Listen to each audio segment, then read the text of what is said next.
Mm-mm. Yo, what's going on, man? Late night show, 12:36 on the East Coast. Today is early February 3rd. Appreciate everybody for tapping in. Coming off a pretty good day, man. We finally got one. I know I gave out Phoenix minus the 3. That was the first play that I gave out. Them boys never showed up in Atlanta, man. They could have just went straight to DC, honestly. I know they played DC on Sunday. They play in DC against the Wizards to end that 7 game road trip on the East Coast. They could have just went straight to DC, man. They never showed up. Gave up 129 points. Bojan Bogdanovic hitting threes left and right. Trae Young getting whatever it is that he wanted. DeJounte Murray attacking the rim.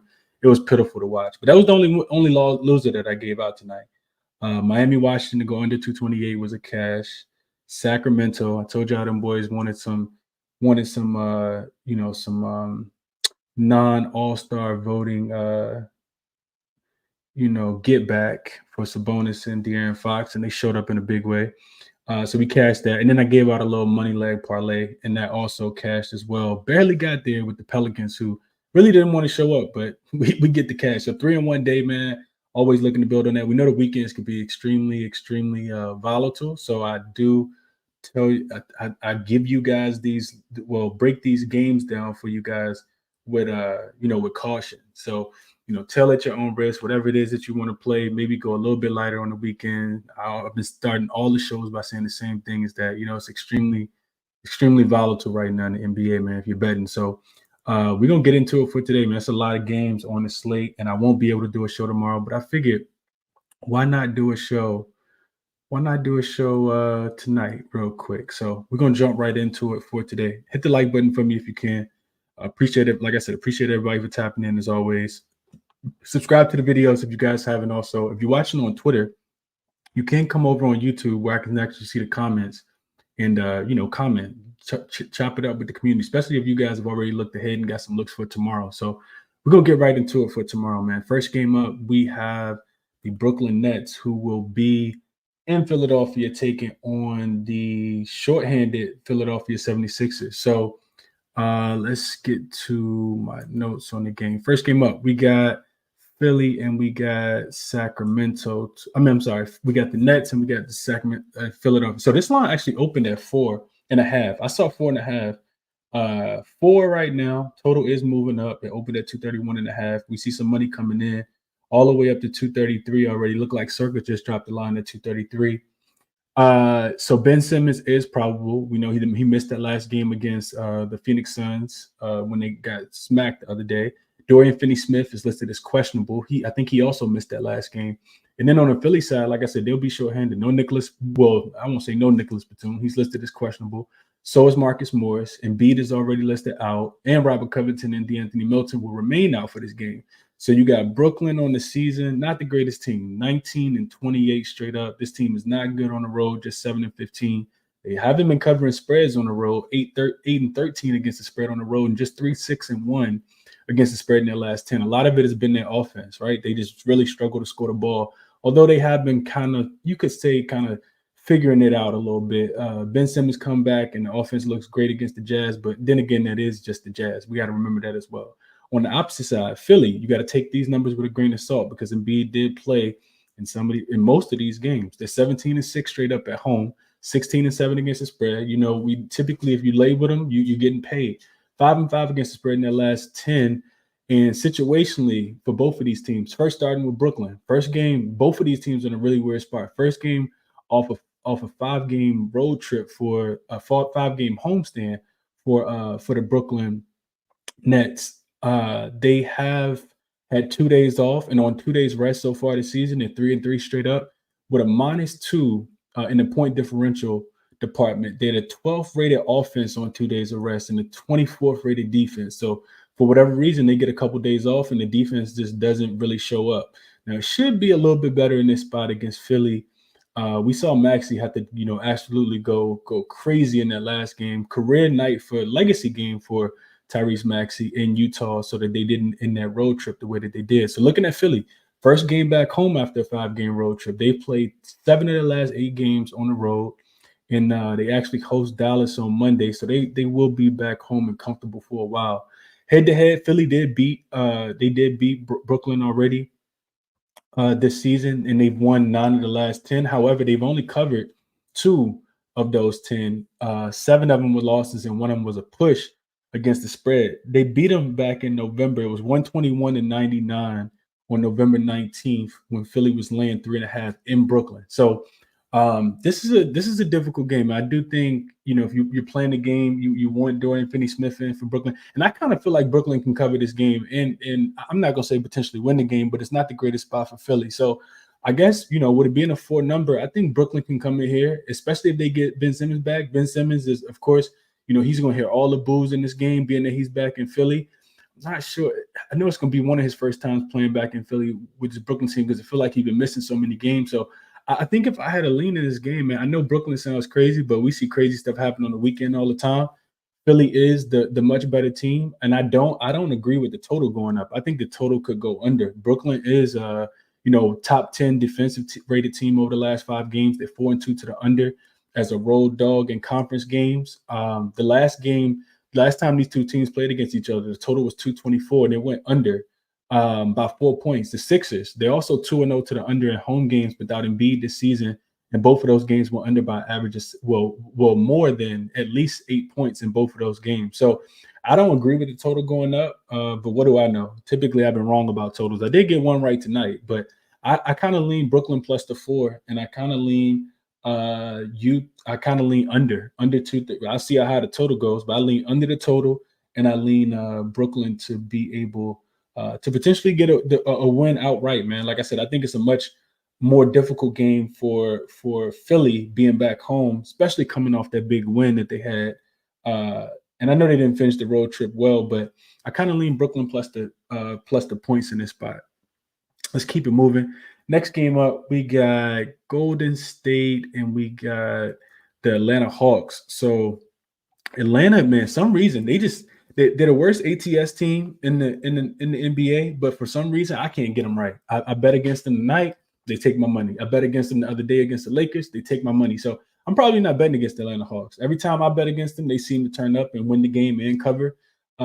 Big thing for this game for injury report wise, we got to see who is who's going to be in and who's going to be out of this game. No idea what Steve Kerr is going to do with with this rotation. Let's just check something real quick. I want to see the minutes because I know that they knew that they had a back-to-back, and you see Golden State actually go out there. I think they did a good job of managing the minutes. So Steph played 32, Clay only played 27, Draymond played 28, and they gave the young boys the minutes, man. Jonathan Kuminga had another big game, 29 points in 37 minutes, but he played the most minutes, and Wiggins also got 30 as well. So they shouldn't rest anybody. I mean, Steph didn't have to go too crazy tonight. He only shot 6 for 16. Only had 20 points. And Atlanta coming off a really, really big win at home against Phoenix. And I mean, that they didn't look like they exerted that much energy, honestly. I mean, they went out there, every shot they shot pretty much went in. They shot 52% from the field, 39% from the three-point line. Their starters did play big minutes. Trae Young played 42, DeJounte played 39, Jalen Johnson played 38, Okongwu played 27 with Clint Capella. He got in early foul trouble, but they just kind of throw Clint Capella in the back seat sometimes. And Bogdanovich came off the bench and had a really big game, hit 4 threes, scored 23 points, and played 34 minutes. So I know the travel spot for Golden State, it's not a long flight from Memphis to Atlanta, first and foremost. Golden State probably going to get in probably in about an hour from now, probably about 1:45, 2 o'clock. Not sure what to do with this game. I do think that the total actually opened at 245, and you had Atlanta laying 2.5. And right now it is still 2.5, but the total is actually coming down. I agree. 250 points is a lot of points. These two teams just played on when was it? On the 7th, I think. One day last week they played, and that total was like 230. It was 235, and it did go over. But 250 seems a little too steep. So Golden State on the season is 7-10 straight up on the road, 11-7 against the spread, however, and they're just 4-5 against the spread in their last 10 before tonight's game. So you can say that they're 5-5 now because they did cover the spread against the shorthanded, unrested Memphis Grizzlies. Atlanta 20-27 straight up on the season. Well, 21-27 now. They're 10-11-13 straight up at home, and against the spread, this team is just 6-18 at home. 4-6 against the spread in their last 10. Situationally, we know Golden State will be playing on the second leg of a back-to-back. They had the game in Memphis.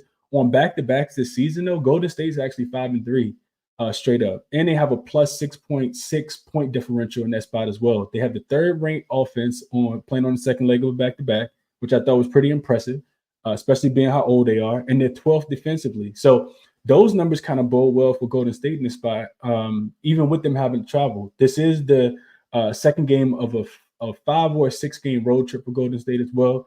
Situationally for the Atlanta Hawks, they will also be on the second leg of a back-to-back, of course. This season, they're 2-6 straight up on the second leg of back-to-backs, and they have a negative 6.2 point differential. They're 12th offensively, but defensively, they're 24th rated defensive team.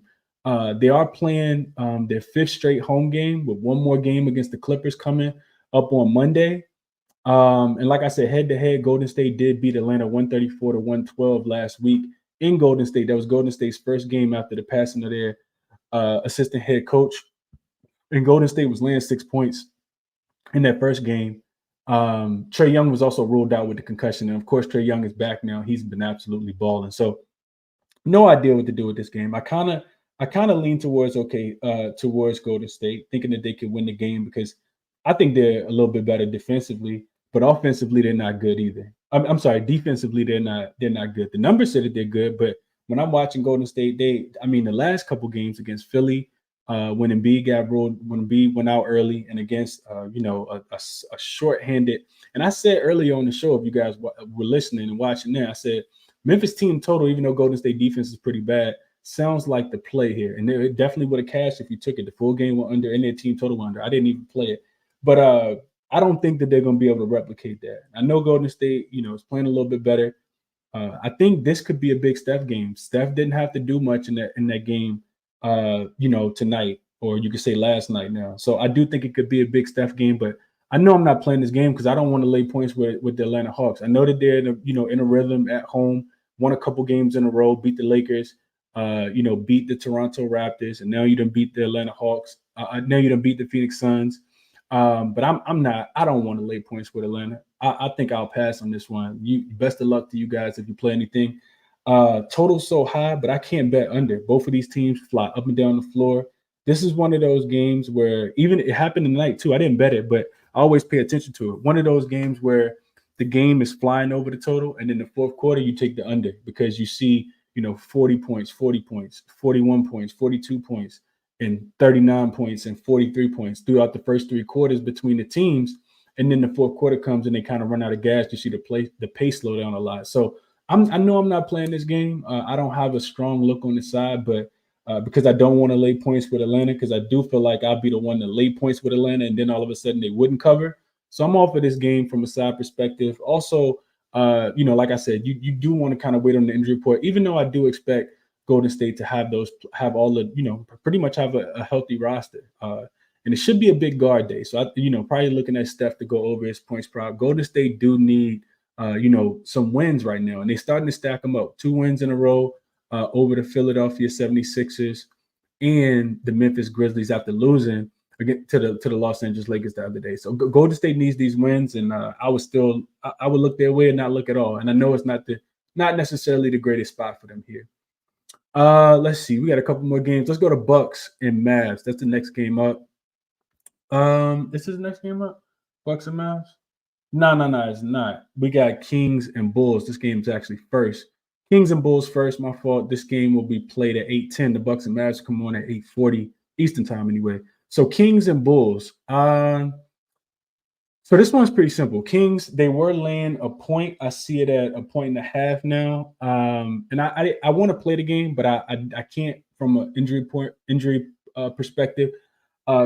Cody White is listed as questionable. To me, he is this team right now. Him, Vucevic, and DeMar DeRozan, and Ayo Dosunmu is contributing as well. And you got role players, but I'm saying Cody White is the guy that I need to be in if I'm taking the Chicago Bulls team. Patrick Williams is also expected to be out. And Terry is also doubtful as well on the Chicago side. Sasha Vecinko for Sacramento. He missed the game tonight against the Pacers. He also is listed as out for tomorrow. I'm not sure if he will make his return or not. So looking at the game breakdown wise, Sacramento, this team, I always say, if you want Sacramento, you want them on the road. You want them when they're laying 1, 2, 3, 4 points. You don't want them when they're at home laying 8.5, 9 points. That's when they don't cover. Sacramento has been very profitable on the road. We've cashed with them 3 times so far on this road trip, including tonight. They're 29-17 straight up, 13-11 on the road, 5-4-1 against the spread in their last 10. On the opposite side, you got a Chicago Bulls team that's just 23-26 straight up, 14-11 straight up at home. They're 13-11-1 against the spread at home, and 5-5 against the spread in their last 10 games. Situationally, you're looking at the Kings on the second leg of a back-to-back, 6-game of a 7-game road trip. Not a spot that you want to be in. The same spot that the Phoenix Suns was in tonight. And they're on the second leg of a back-to-back. That's even worse than the Phoenix Suns, because the Phoenix Suns won on the first leg of a back-to-back. So on the second leg of back-to-back games, Sacramento this season, just 2-4 on the season. They're a minus 11.8 point differential. They rank 23rd offensively, and we know that's what they do. They like to score points and defensively. So 23rd, both offensive and defensively, on the second leg of a back-to-back. They're 1-5 against the spread on the second leg of back-to-back games as well. So all signs kind of point to the Bulls, right? The Bulls playing off 1 day's rest in their first home game, playing on 1 day's rest so far this season. Chicago, not the greatest, 13-7 straight up, playing on 1 day's rest. They're a minus 1.4 point differential, and they rank 24th offensively, but they do rank 10th defensively. They're 5-3 straight up and against the spread, playing on 1 day's rest at home, specifically without Zach LaVine. Because if you want the Bulls, you want without Zach LaVine. Head-to-head, this is the first matchup of the season. The Kings are 7-3 straight up, 6-4 against the spread in the last 10 meetings. And then an interesting trend that I found here. So, and this is why I could only play the Bulls. I think you got to fade the Kings at a certain point. Home favorites with more rest before and after the game, facing an opponent that's unrested, 55-18 straight up since the 2019 season. That's 75.3% on the money line, and you can't take them on the money line right now. ESPN. Well, when I started handicapping the game, I didn't play it. ESPN bet got Sacramento on the money. Well, I'm sorry, you get Chicago on the money line at minus 115. And like I said, home favorites with more rest before and after the game, facing an unrested opponent since the 2019 season, 55-18 straight up on the money line, 44-28-1 against the spread. That's also 61% if you want a later point and a half. But right now, I just probably take the money line if that was what I was going to play. That same trend is also 5-1 straight up and against the spread this season. Another thing I looked at, unrested dogs playing in their 6th straight road game, 42-109. That's only 27.8% of the times that they cover, which means that 73.2% of the times they don't cover. 72.2% of the times they don't cover. So all of that points to, Chicago not just winning, but probably covering this game. As far as the total goes, the Kings are 4-2 to the under when they're playing unrested. They all, like I said, their offense really struggles. They're 23rd ranked offensively. However, the Bulls 3-0 to the over in January at home versus non-conference opponents. So typically when they're playing these West Coast teams at home, they flew over the total. If anybody remember the Golden State game, the Golden State was coming off the road, off the homestand, and they really needed that game against the Bulls. They went into Chicago and smacked the Bulls up, scored whatever it was that they wanted. Now, this situation is a little different, but they are 3-0 to the over in January. And this to me kind of feels like either Sacramento on the money line, or it feels like, I'm sorry, I keep saying Sacramento, Chicago on the money line, or Chicago team total over. Because we got to think that the Kings are going to push pace in this game. They allow 120 points per game when they're unrested. I'm not even sure what Chicago team total is, but probably 114, 115 and a half. The spread, the total is 229. So that's what, 114 and a half. So plus one, maybe 114 and a half, 115 and a half should be their team total. And it does feel like Chicago will have to score that many points to win this game. So we know Sacramento has a bunch of shooters. They, Keegan Murray's of the world. I know Harrison Barnes had another good game. You still got Sabonis out there, Malik Monk, De'Aaron Fox, of course. And they probably still going to be pissed off that they didn't make it to the All-Star game. So I say all that to say if Cody White wasn't on the injury report listed as questionable, I would play the Kings on the money line. I would play Chicago on the money line right now. I just don't want to do it without him. I think he means that much to the spread. And if he's not ruled in, I think that they could potentially flip to being a dog. because he means that much to the Spurs, especially when you don't got Zach LaVine, which no Zach LaVine is great, but you do need, in my opinion, you need Cody White in there if you're gonna play this game. So yeah, Chicago team total over or Chicago on the money line. Like I said, minus 115 on ESPN Bet when I handicapped the game about 2 or 3 hours ago. Let's keep moving. We got 3 more games to get to real quick. Next game up, we got Bucks and Mavs. This game will be played in Dallas. So big thing for me in this game, because we got the Bucks on the road laying points. Y'all, that's something I'm not interested in. We can pass that. So Dallas, you got Lively, Kyrie, both listed as doubtful. You got Dante Exum already ruled out, and then Luka listed as probable, and Dante Jones Jones Jr. Also listed as questionable. So that's pretty much the whole starting lineup, man. The whole starting lineup is on the injury report, and Luka is the only one that's officially going to play. The spread's already growing. Like I saw it up to 4 already. It's at 3.5 on some books. And you see the total going up, which is crazy because all those guys on the injury report, total actually coming down. It opened at 251.5. It's down to 250.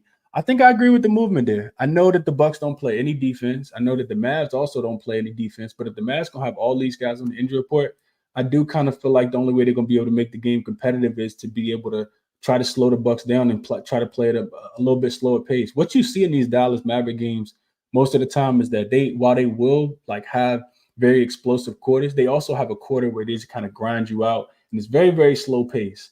They don't score as many points, they don't give up as many points, but over the longevity of the game, they do tend to give up, a couple, 30-point quarters in the game because the defense hasn't been solid lately. And without Derek Lively, you don't want to be taking them to maybe even cover the game. I've been giving people the number without Lively in the game. So Milwaukee on the season, this team is 32-16 on the season, but on the road they're only 11-11, and against the spread on the road they're only 8-14. So they're not a profitable team on the road. Just 2-8 against the spread in their last 10 games. I think they're 0-2 against the spread and straight up with Doc Rivers at the helm. Coming off that upset loss as a double-digit favorite on the road in Portland. And on the month of January, Milwaukee finished just 3-13 against the spread. They were 0-8 against the spread in road games as well. One of the reasons I definitely cannot. I mean, you 0-8 on the road, you're going to have to show me before I lay points. Looking at the Dallas side, they're also off 2 days rest. Both of these teams off 2 days rest. Dallas off 2 days rest. They got beat down pretty badly in Minnesota. This was a one-game standalone home game for them, and they do start an East Coast road trip on Monday in Philly. On 2 days rest so far this season, Dallas is 4-3 straight up. They're -2 on the point differential, and they're 20th offensively and 19th defensively. So no really big numbers that stuck out there. Looking at the Bucks team, this will be the 3rd straight road game for Milwaukee of a 5-game road trip. First leg of a back-to-back. They do play in Utah tomorrow. So if they go all out in this game, you definitely want to fade them when they get to altitude. Teams don't typically play well in altitude. Probably just take the over before the game even starts because Utah is not playing any defense. We know that. And I don't expect them to be able to slow this Bucks team down. So probably just looking at Utah team total over, especially with Bucks having to go to altitude. So this is probably a game I'm not going to bet either because I know I'm not laying points with Milwaukee. Milwaukee is so on 2 days rest so far this season. They're 5-3 straight up, just a plus 2.8 in point differential, and they're the second best offensive team, but the 26th rated defensive team. So one of the things I wanted to see was how the Bucks fared on the road after a loss, thinking maybe they maybe step up in that spot and play better afterwards. Nope. They have won games after a loss on the road. They're 2-2 straight up, but they don't even cover. So you would think after losing to the Blazers, they might want to cover in this one. And it's a short number, but they are 0-4 against the spread after a road loss when playing on the road again. Head-to-head, these two teams did play November 18th in Milwaukee. Milwaukee beat them 132-125. They were laying 2 points in that spot, and they did cover. So some interesting stats I wanted to just kind of throw out because I was trying to find a way to fade the Bucks, man. I couldn't quite get there. The Bucks are 2-5 straight up and against the spread when they're laying 4 points or less on the road. So they're not even covering these short numbers. On the opposite side, when the Mavs are at home and they're getting a short number, like 4 or less, they're just 2-5 straight up and against the spread as well as 4-point dogs or less. So I really couldn't find anything I wanted to do with this game. As far as the total goes, the previous total for the game in November was 247, and it did go over. And this one opened 2 points higher. The Bucks are 5-2 to the over when they're laying 4 points or more. So they, defense just still not showing up. As far as the under, the Mavs finished 6-1. I'm sorry, the Mavs are 6-1 to the under when they're 4-point dogs or less. So typically that's when they play a little bit more defense. They did finish January 10-5. The Mavs did 10-5 to the under and 7-4 to the under at home games. Milwaukee finished January 6-2 to the under as well, including 3 straight to end the month. They actually went under their team total in each one of those games except one as well, and that was actually against the Pistons. So that for whatever reason, Milwaukee's offense has not been looking well on the road, specifically in the month of January. We know that they score a bunch of points. They run up and down the floor at home specifically, but on the road, not as much. So, like I said, I really wanted to get there with Dallas, but I would definitely need Lively in just to give some rim protection, because without him, this seems like a game that, both Luka and Giannis probably could get whatever it is that they wanted, especially if Lively isn't in there to defend the rim. I don't like, Maxi Kleber having to be there, and, Grant Williams specifically. Grant Williams liable to get thrown out the game for trying to, throw Giannis on the floor or something. Like I just don't want to deal with that soft Dallas team. I do think the Dallas is a little soft, especially when they don't have Lively. And I would definitely want Kyrie in as well, just so guards against the Bucks. We know that that's a thing, and I think that could be something that catches in this game as well. But like I said, we probably not gonna get Lively and Kyrie with both of them being listed as doubtful in this game. So no play for me on this one. Would really want to get there. Don't want to lay points with the Bucks, even if it is just 3.5. I'd rather the Bucks win this game and then I fade them on Sunday against the Utah Jazz.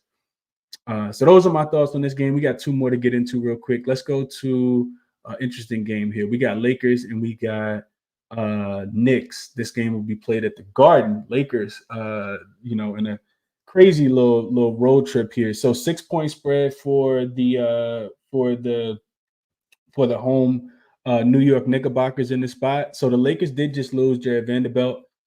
I mean, boy. You sit AD and Bron, and then boom, you lose Jared Vanderbilt. Bron and AD are both listed as questionable for this game. Cam Reddish also remains out. So will Gabe Vincent as well.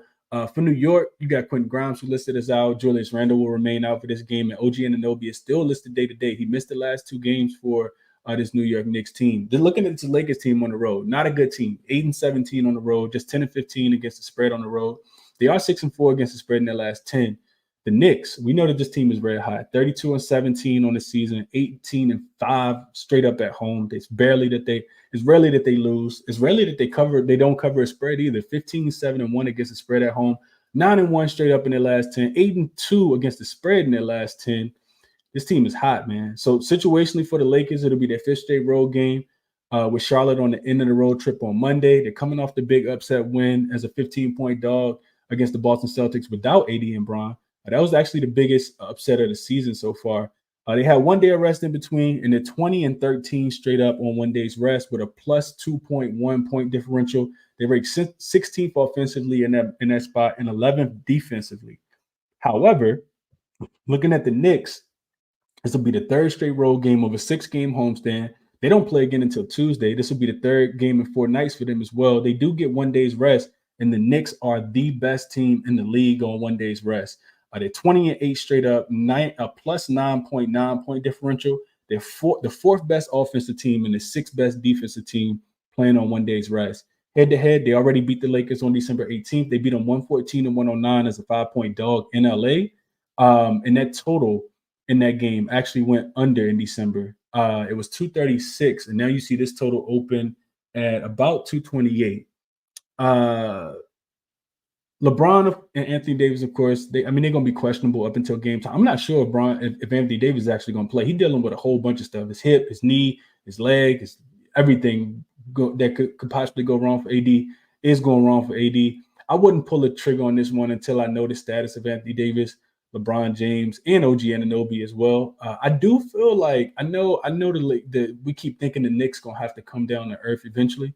I kind of feel like this could be the game, man. I know that they covered against the Jazz. I know that they beat, Indiana team that, couldn't. Halliburton was on the minutes restriction, and they actually got up in that game. The Pacers were up, especially when I was watching. Pacers were up double digits in that game. To me, it feels like, this is a big spread, a big number. The Lakers haven't been typically getting 6 points on the road. I think they can keep the game close. I call me a homer because I know I'm a Laker fan. I just unsuccessfully backed them against the Atlanta Hawks the other day. Of course, I stayed off the plus 15 like an idiot and probably should have took that. But I think the Lakers can cover in this game, man. I do think the Lakers can cover. I think they, Anthony Davis can, if he plays, can get pretty much whatever it is that he wants. OG Anunoby, I'm sure, will be on Bron. But if we can get the contributions that we got in the Boston game from the guys like, Rui Hachimura and specifically Austin Reeves, if he can go out there and shoot the ball like that, and the Lakers can actually knock down some outside shots, I think the Lakers got a chance to win this game outright. Eventually, this Knicks team has to lose. And I'm not saying that they're going to lose tomorrow, but I think the Lakers can keep it within 6. So I do lean Lakers plus the 6. Probably lean towards the under as well. Like I said, last total went under. This total opened up even lower. And the Knicks are grinding these games out, man. They're literally grinding these games out. I don't like the Lakers as much without Vanderbilt because he plays so hard with his energy. And him being out, hopefully that just motivates the team even more to want to play the defense that they saw him play. So that's the way I look, man. I look towards the under and I look towards the Lakers, but I haven't really jumped too much into the total yet. Just wanted to give you guys some initial thoughts here. Last game up, we got Cavs and we got Spurs. Another game we can't really dive too much. Well, I mean, I got some numbers, but I do want to see this injury report. So Keldon Johnson for San Antonio, he did miss the game tonight, and San Antonio literally almost won the game against the Pelicans. It came down to a Zion shot made with like a layup made with like 3 seconds left. And they, stunned San Antonio. San Antonio was going back and forth with them throughout the whole game. Now, will they bring that same energy tonight in the second leg of a back-to-back? I'm not sure. The Pelicans sleptwalked through the first quarter. They were losing at the end of the first quarter, sleptwalked through the first half, and barely even won the game. And the big question mark here for the Cavs is I think Evan Mobley is probable for this game, and we know he missed. I think he missed the last game. He missed the game yesterday against the Memphis Grizzlies. But Jared Allen is now listed as questionable with an ankle injury. He's been their best big man. He's probably going to end up making the All-Star team for Julius Randle or for Joel Embiid. I mean, he got to take one of those spots in my estimation, especially when you got to replace a big. Can't replace both bigs with 2 guards. So I do think that Jared Allen is worthy of.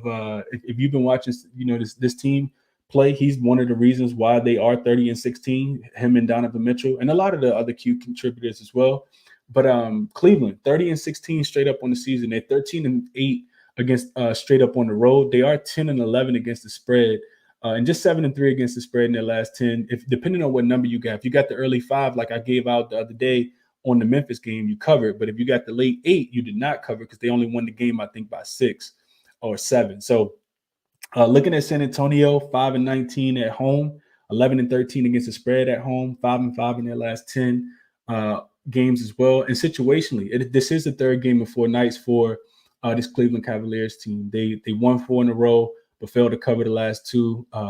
One of those games was at home against Detroit, and the other was at Memphis on Thursday. Like I said, depending on the number you got, they are playing on 1 day's rest, where they are the second best team in the league so far this season. On 1 day's rest so far, this team is 19-7 straight up, plus 9.1 point differential, and they're the 7th best offensive rated team and the 4th best defensive rated team. Situationally for the San Antonio Spurs, they're playing on the second leg of a back-to-back. Unrested this season, San Antonio is 2-5 straight up. They are minus 8.2 point differential. They rank 10th offensively, but 29th defensively. The only worst team that has a worst defense on when playing unrested, you guys can probably guess, the Washington Wizards, the only other worst team. So Cleveland, they're also looking at they do a really good job of taking advantage of teams that are unrested as well. I looked into this also. So when they're playing against a team that's playing on 0 days rest, they're actually 4-0 straight up and against the spread. They're winning by an average of 16 points per game with the 3rd best offensive rating and the 16th best defensive rating in that spot specifically. Excuse me. Head-to-head wise, Cleveland did beat San Antonio 117-115 in Cleveland on the 7th of January. They didn't cover that spread, but I do think it was a look-ahead spot because they were traveling to London to play against the Nets in the next game. So I'm not sure what to do with this game, man. I think San Antonio, they have covered the last 3 spreads against the Cleveland Cavaliers. It is a non-conference game for Cleveland, the second of a, back-to-back, and they're playing these lesser competition teams. So I don't necessarily want to lay 9.5 with them, but with San Antonio being at the rest disadvantage in this spot, and depending on if Keldon Johnson doesn't play, I think this could be a game where you see the San Antonio team total just go under. I think Cleveland can win this game with their defense, even if they're not able to score. But on the opposite side, like I said, San Antonio defense on the second leg of back-to-backs is so bad. They're giving up an average of 127 points per game. So that makes me think I want to just play Cleveland team total to go over. San Antonio's 5-2 to the over when they're unrested. 5 of the 7 opponents that they faced have cleared their team total. And like I said, their opponents are averaging 127 points per game in that spot. So I mean, this game is really dependent upon some of it. You could say is dependent upon Jared Allen, his ability to dominate the boards, provide second chance opportunities, run the floor. They do a great job of running pick and roll, and he's actually developed the offensive game as well, where he's putting his back towards the basket. He's catching the ball, just getting to the rim, finishing shots. So I do, I would, if Jared Allen was in, for me it'd be easy to look at taking their team total over, because I do think San Antonio is going to push the pace. But without Jared Allen, I know that their defense is not going to be as good, but you do get Evan Mobley back.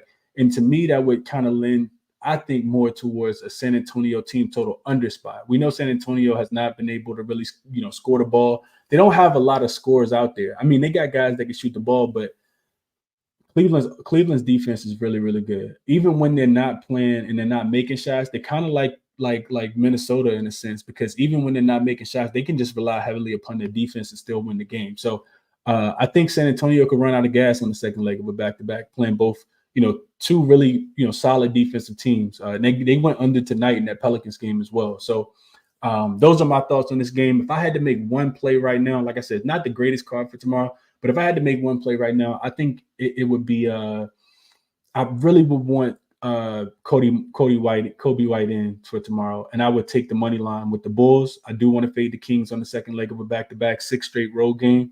I would also be looking at the Nets plus the 4 and Lakers. I think Lakers plus 6 is the right side, along with the under in that game as well. And those will be my top looks, man. I appreciate everybody for coming through. I'll check the comments off air. I'm gonna go grab something to drink. I'm thirsty, and probably go watch TV till I fall to bed, man. Best of luck to you guys on all your action. Do me a favor and hit the like button for me on your way out. Best of luck on all your action, and catch you guys in the next one. I'm out.